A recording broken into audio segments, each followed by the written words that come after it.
Welcome to SAVOR, Indiana. I'm Ron Gifford. This week we're snacking and splashing, sipping and zipping along US 30 between Lake and Porter counties in northwest Indiana. We begin in the city of Valparaiso, the county seat of Porter County. So do you like popcorn? Indiana has long been a leader in the research and production of popcorn. In fact, Indiana is the second largest producer of popcorn in the United States, right behind Nebraska. The Valparaiso Popcorn Festival, held the first Saturday after Labor Day annually in downtown, pays homage to a local name and face commonly associated with this snack food. The festival began in 1979 and was first billed as Orville Redenbacher Appreciation Day. Orville was the man who made Valparaiso and his gourmet popping corn famous through the advertising of his signature product. A lot of people know the name Orville Redenbacher, but they may not know what he did for the popcorn industry and for Indiana particularly. If you're enjoying a bowl of popcorn while you're watching this program, odds are it's because of Orville Redenbacher. When young Orville was growing up in the early 1900s in Indiana, most people could only enjoy popcorn at the movies, sporting events, fairs, and the circus, where it was popped in large batches. The quality of popcorn sold for home popping was hit and miss. The problem was that the corn dried out in shipping and storage, making the kernels unlikely to pop. Orville not only produced a new hybrid of popcorn, he improved the popcorn's packaging to maintain product quality and marketed his new product nationwide. And when, at age 69, he rolled out a new ad campaign for the popcorn, within 3 years, annual sales passed the $1 billion mark. In 1951, Orville moved to Porter County, where he and his business partner, Charlie Bowman, a Purdue classmate, bought an existing seed corn plant. Their company became the world's largest producer of popcorn seed. Over the years, Orville and Charlie experimented with tens of thousands of popcorn hybrids before developing their breakthrough strain, which they named Redbow, which was introduced to the public at Chicago's Marshall Fields in 1970. 6 years later, Orville Redenbacher's gourmet popping corn made its national debut. Well done, Orville. Today, the annual Valparaiso Popcorn Festival features more than 250 arts and crafts booths, kids' activities, a 5-mile run, a 5K run-walk popcorn panic, the Little Colonel Puff Race, 2 live music stages, and the nation's first popcorn parade, where all entries must incorporate 20% popcorn and/or corn products into their displays.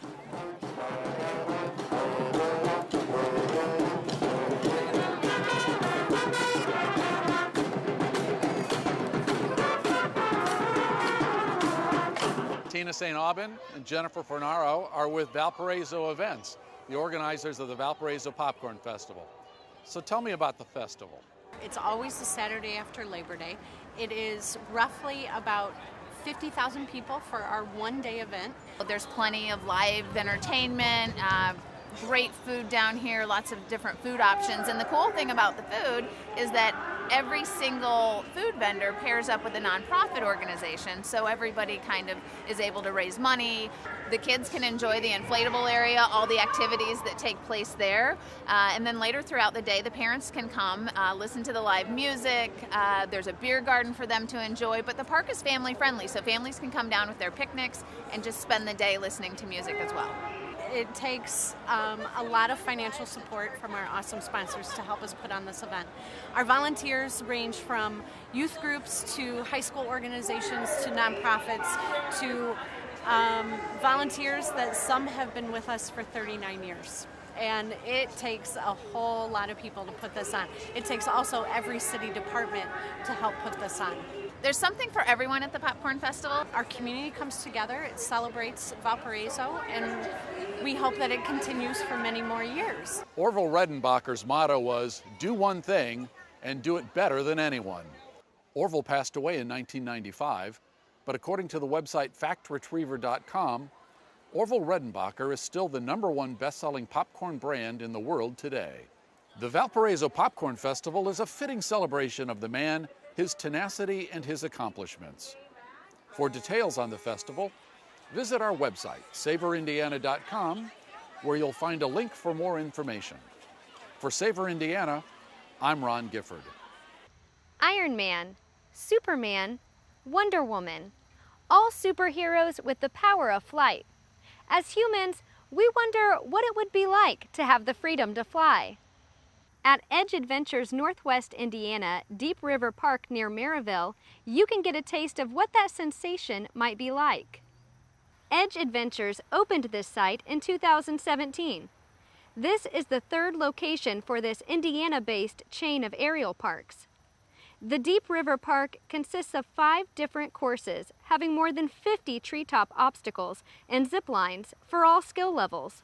They also have built a special supervised course, a little closer to the ground, designed for kids ages 4 and up.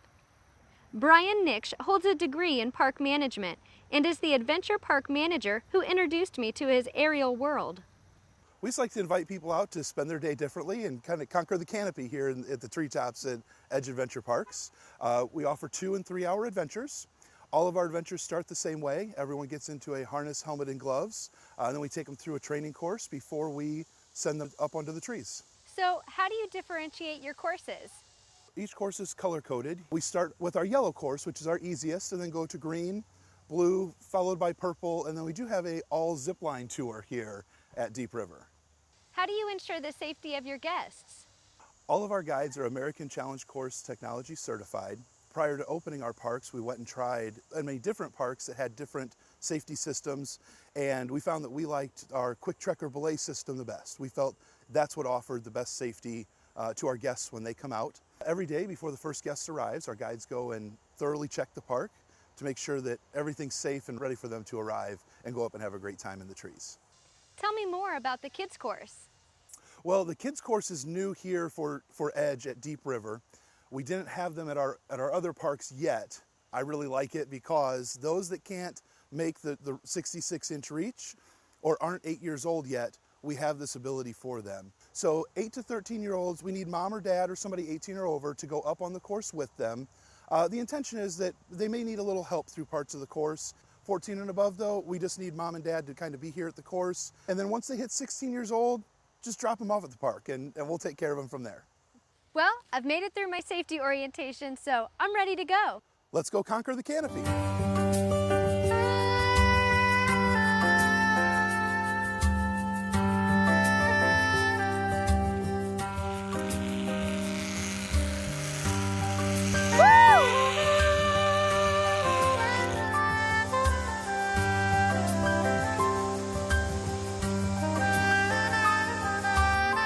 Kind of a workout, but I'm loving it.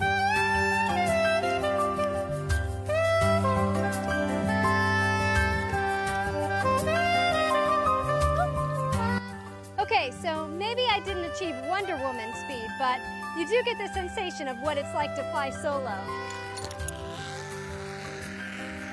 Specific details about Edge Adventures Northwest Indiana Deep River Park's hours, age, height, and weight restrictions can be found through a link on our website at savorindiana.com. Thank you, Brian, for introducing me to Edge Adventures. For SAVOR Indiana, I'm Samantha McBarnes. So, how do you become the world's largest maker of gummies from a simple packet of pistachio nuts? The Albanese family here in Indiana can answer that question. I am here today with Dominic, Tess, and Bethany Albanese in their Candy Wonderland. And I want to learn a little bit about the journey you've taken to create this wonderful place. Tell me about that. Well, our father and mother, Debbie and Scott Albanese, were the ones who started the business with the help of my grandparents. And so it really came about where my mom and grandma were out shopping one day and they had bought a pound of pistachios and they realized the price of pistachios. And somehow they knew what the actual market was on pistachios at that time. So they brought them home and talked to Scott and our grandfather Richard and said, I think we have a business here. They decided they would open just a candy shop. We weren't making candy at that time, but we were just buying and reselling candy, and then it went on from there. Scott, he was in his 40s, and he said, I got one shot left at doing something and creating something. And so he said, you know what, I see the most complacency in the market in the gummy industry. Everything was really hard and rubbery, no flavor. You couldn't tell the green one different from the red one, different from the orange one. It all just had a fruity essence. And so he said, there's got to be a way to improve this. I want every single flavor, every single color to have a distinct flavor. So that's why when you try our Albanese gummy bears, the orange one tastes like orange, the red one tastes like cherry, the green one tastes like apple. So every color we have has a distinct flavor. My sisters and I here are actually a test group. We're actually like food tasters. So that's not like in our, yeah, that's not in our official job descriptions, but it's certainly what we did for years as children. So growing up, we went through all these flavors and just to perfect them until we had the perfect mix. Then it was like, okay, which ones go together really well and would blend really well in a 12 flavor mix. And so that's really where it was born. It took years of studying and learning and testing and trying to figure it out. So Dominic, I understand that you're an inventor in your own right. Tell us about some of the things that you're doing here at Albanese. If I had to sum up Albanese in one sentence, we're a research and development company that happens to have operations. All we do all day long is research and new products, new confectionery, new chocolate, and then also dietary supplements. One of the newest ventures that we're working on is putting RX prescriptions into gummies. It's a very new process, and we're just in the benchtop stages at this point, but it's going to be really exciting once it hits the market. So I know your candy store is an attraction in itself. Could you tell us a little bit more about your retail operations? We have 2 retail stores, one in Maryville, Indiana, one in Hobart, Indiana. And we have attached to the store in Hobart, Indiana, we have a 350,000 square foot manufacturing facility. We have just under 500 employees, and we're looking in 2018 to add between 50 and 80. And in our Hobart store, we're actually the largest candy retailer in the United States by volume sold, and we know that because we sell to all of the other candy stores in the United States. So it's really amazing to see the amount of volume. Just this year alone, we're going to see over 2 million people come through our store. And I think they really enjoy it because they get a glimpse into our factory. We have some windows they can look through. We have a tour showing them how we make our candy. So I think they enjoy really getting involved in seeing how the process of, gummies are made. How can I be sure that the gummy that I get has Northwest Indiana quality? Great question. So we put this A on the tummy of the gummy. So wherever you're at, you look for that A on the belly, and then you know it's certified Albanese. I want to congratulate your family for the incredible business that they've created here in Northwest Indiana. Please visit our website at savorindiana.com, where you'll find a link to all things Albanese. For SAVOR Indiana, I'm Jonathan Day. When planning a getaway, I like to find a destination that includes water. As you can probably guess from Lake County's name, there are an abundance of aquatic activities available here. Lake County Parks oversees 12 facilities in the area that offer golf, horse trails, and cross-country skiing. But if you want to get wet, the Deep River Water Park, located on 1,400 acres along US 30, 4.5 miles east of I-65, is the place to go. Deep River Water Park opened in 1995. It has gone through several major expansions, doubling the number of its attractions and amenities in 2005. Sasha Mateer is the Superintendent of Recreation and Special Facilities and came aboard in 2000 as a summer lifeguard. I met her in the park surf shop. How many attractions do you have? We have close to 30 attractions and amenities. Those include our Paddles Play Zone, which is designed for children under 46 inches. Mayor Bertovich's Courthouse, which is an interactive play structure themed after the Crown Point Courthouse in Crown Point, Indiana. Our Riptide Wave Pool. The Storm, which is an enclosed dark tube slide. The Dragon, which accelerates riders down and up to 35 miles per hour. And our newest attraction is our Kraken, which is a 6-lane mat racer where riders can race each other. After all that activity, what if I need to relax? Deep River Water Park is definitely the place you can relax at. We have private cabana rentals, plenty of chaise lounges, 2 rivers where you can just float and relax in all day long, as well as group shelters and group tent rentals as well. Sounds like with all this, you could work up a hearty appetite. You definitely could, and we've got you covered there too. There's plenty to eat, from burgers, hot dogs, fries, pizza, Mexican, ice cream, Dippin' Dots, funnel cakes. You can definitely find something to eat here. Safety is a concern at water parks. Tell us how you're prepared. At Deep River Water Park, safety is our #1 priority. Our lifeguards are American Red Cross certified. and undergo several hours of training before the season, as well as continuous training throughout the season as well. We also employ EMTs on staff at all times. It must take a lot of people to operate such a large facility. It truly does. We employ anywhere between 350 to 400 seasonal employees during our summer months. But honestly, it's a great summer job, and these employees can come in and learn such vital job skills that will help them in their future. And as I can say, I started here as a lifeguard and I was able to work my way up. Sasha also told me that the park transforms into Deep River Skate Park with an ice skating rink from late November through February. During that season, they also offer a space to warm up, food, and hot cocoa. Being a county-owned park, admissions fees are reasonable. For details on schedules, rates, private events opportunities, and more, visit our website at savorindiana.com. Thanks, Sasha. Now I just have to decide where I want to start. For Savor Indiana, I'm Samantha McBarnes. So there's a saying in the States that success is great so long as you plan for it. Chicagoland Popcorn is just such a success story. Dwayne Walker's passion is popcorn. After more than 25 years in the corporate world, Dwayne Walker chose to meld his business knowledge with that passion. And together with his wife Magda, Dwayne spent 13 months researching before they launched their new family business, Chicagoland Popcorn. The company opened its doors on September 15, 2014, along US 30, just directly across the road from the Albanese Candy company.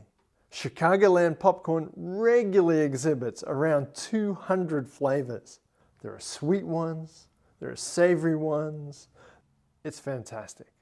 Actually, when I was a little guy, growing up, I spent most of my summers in Louisiana with my grandfather who grew everything. And I learned how to plant everything from peas to okra to watermelons to peanuts to popcorn. And so I had a passion for popcorn from the time I was 7 years old. And I would try different flavors, and I got pretty good at making it. And so when I decided to retire, I wanted to turn a passion into a profession, if you can understand.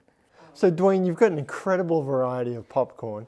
Tell me, how do you come up with the ideas? So we put in our store a glass cylinder that says flavor suggestions, and we get just hundreds of suggestions. And so far, we've been able to figure out about 35 new flavors in the store. Fantastic. And so what makes your popcorn special? It's a secret process that we learned, but you actually use real ingredients. And then the way we put that flavor into the popcorn, that's the secret sauce. So Dwayne, how do you keep it fresh? Well, two things. First of all, it doesn't last sometimes long enough to go bad. But we do have a special airtight containers that we keep our popcorn in. And so it's actually constantly being made in the back, and so that's how we keep it fresh. All right, well, they say the proof is in the tasting. Movie butter is a great story because it was a flavor that we perfected originally, and we found out we had a flaw because it used to be soggy. And we had an epiphany. We used the same technique that we did making our other flavors, infusing, and so we came up with a movie butter that every kernel was perfect, but no soggy. So it's no kernel left behind is what we call it. Mm. Cheese is very popular. In fact, it technically is one of our #1 sellers, but the actual overall #1 seller in the store is you take that cheese and mix it with caramel to come up with our Chicagoland mix. Mm. That's good. Yeah, we got contacted by the Indiana State Tourism Bureau, and they asked us to come up with a flavor. The state dessert for Indiana is sugar cream pie. The state snack, official snack, is popcorn. So we melded the two and we came up with Hoosier sugar cream pie. Popcorn. Tastes just like a pie. Again, with the custom flavors, I wanted to do something for my alma mater, Purdue. So we came up with a flavor called Purdue Northwest Crunch. And that's made with peanuts, peanut butter, pretzels, of course chocolate, and then caramel, and that's all together. And then with Ivy Tech, we came up with a flavor called Ivy-licious, which is green apple coated with this white chocolate and sea salt. It is incredible. So those are the two flavors we have right now. Indiana University also came to us, and we have a flavor, but we're going through now the process of getting that flavor. They want to, copyright the name and do some other things. So we take suggestions and we create flavors for different organizations. That's great. Yeah, we have a couple of seafood recipes. One of them is actually a gumbo, but the one that we made, we were in the Food Network magazine, was for our crab leg popcorn. which has got this drawn butter Old Bay taste. It's incredible. It's kind of a mild taste, but that's the one of our more unique flavors. It's like seafood in popcorn, right? Magda is in charge of the festive side of the business, which provides gift baskets, popcorn bars, and party favors for weddings and events. Visit SAVORIndiana.com, where you'll find a link to the details on this snack food destination where the business is really popping. For Savor Indiana, I'm Jonathan Day. You've heard the old saying about turning lemons into lemonade. Nikki Kaler turned a lemon in her life into a passion that has her squeezing other fruit instead. An Army Reserve veteran, Nikki survived a heart attack as a young adult. She left her job in the corporate world and began a greater focus on personal fitness. In 2014, in partnership with her cousin Walt, an experienced Pennsylvania winery owner, Nikki started Running Vines Winery in Chesterton, Indiana. Based on that winery's success, her awareness of gluten intolerance, and the growing demand for ciders, Nikki opened Aftermath Cidery and Winery in Valparaiso in 2016. So we source all of our apples from McClure's Orchard here in Peru, Indiana. The reason we chose McClure's is something that's very unique, is none of the apples that make our cider ever touch the ground. So Nikki, I know that people who ferment wine are called winemakers, but what do you call someone who makes cider? So we call our cider maker, Emily Kennedy, awesome. She has a degree in food science from Purdue University, and she came to us from Oliver Winery in Bloomington, Indiana. We make our cider in a wine style. We start fermentation using a yeast that is a preference to us, and that usually takes anywhere from 7 to 15 days to complete fermentation. After that's complete, we will filter it and fine it and get it ready to be fruit infused and sweetened up for our customers. Why don't we try some cider? You got it. So this is the Earthquake. This is our dry brut style champagne-like cider. This is the basis for all of our ciders, and all of our ciders here at Aftermath are gluten-free. Very dry, very clean. Here's the Avalanche. This is my personal favorite. It's very similar to a European sparkling. Some light sweetness on the forward, crisp, clean finish with some hints of Granny Smith apple. So a little sweeter than the Earthquake. But again, these are very light. Here's the Cyclone. Similar to a Red Delicious apple, it's going to have light sweet flavors from start to finish. So this feels a little more textural. Correct. On the tongue, yes, as opposed to the lightness of the others. Here's the Tsunami, my second favorite of our seasonal ciders. This is a pineapple-infused cider, dry with light hints of sweetness. Definitely pineapple. It has a very fruity flavor. Here's the Hurricane. This is a house favorite. This is a cranberry-infused cider. We keep this on tap year-round. Sweet, but not overwhelmingly sweet. Very true. Very good. So where did all these names come from? So as you notice, all the ciders are named after natural disasters and weather phenomenons. There's two reasons for that. One, we love to give back, and one of the ways we give back is we are donating to the Indiana Disaster Relief Fund if there is ever a natural disaster here in the state of Indiana. The second part of that is it's a great shout out to Valparaiso University that has a phenomenal meteorology program, one of the top here in the nation. The Aftermath Tasting Room also offers a limited menu of flatbread pizzas, which can be prepared gluten-free, as well as cold plates that feature meats and cheeses from the Fair Oaks Farms. You can also sample wines from its sister company, Running Vines Winery, at the tasting bar. At Aftermath Cidery and Winery, an apple a day takes on a whole new meaning. We've enjoyed food and exercise on this trip to Northwest Indiana and have come full circle. Starting with the annual Popcorn Festival here in Valparaiso, the city that Orville Redenbacher put on the national map. We took flight at the Edge Adventure Northwest Indiana Deep River Park near Maryville, visited the gummy capital of the world at Albanese Candy Company, took the waters, both flowing and frozen, at Lake County Park's Deep River Water Park, had hundreds of flavors of popcorn to choose from at Chicagoland Popcorn, and finished our trip back here in Valparaiso at Aftermath Cidery and Winery with a different type of flight. Thank you, Nikki. It's been great. Thanks for coming out.